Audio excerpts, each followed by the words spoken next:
Cambridge international education ने AS level mathematics के पर्चे के क़ब्ल इस वक्त लीक होने की तस्दीक करते हुए मुतालिका इम्तिहान को मुलतवी करने का ऐलान किया। पाकिस्तान में पर्चे लीक करने की तहकीकात NCCIA से करवाने का फैसला कर लिया गया है। इस पर हम बात करेंगे डॉन न्यूज़ के रिपोर्टर सैयद वसीम से। वसीम, बताइएगा।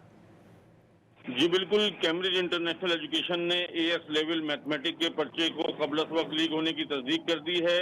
कैम्ब्रिज ने पर्चा लीक होने की तस्दीक के साथ मुताल्लिका इम्तिहान मुलतवी करने का भी ऐलान किया है। कैम्ब्रिज की जानिब से जारी करदा मीडिया स्टेटमेंट के मुताबिक 12 मई को लिए गए Cambridge international AS level mathematics paper 9709 को इंतजामी जोन 3 और 4 में मुकर्रर वक्त से कबल शेयर किया गया।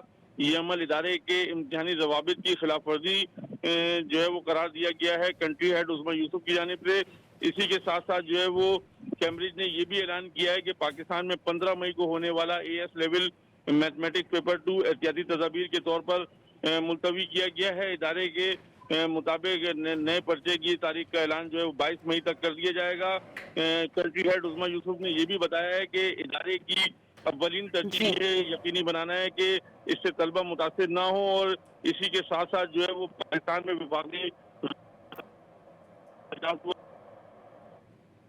सैयद वसीम, बहुत शुक्रिया, आप अपडेट कर रहे थे।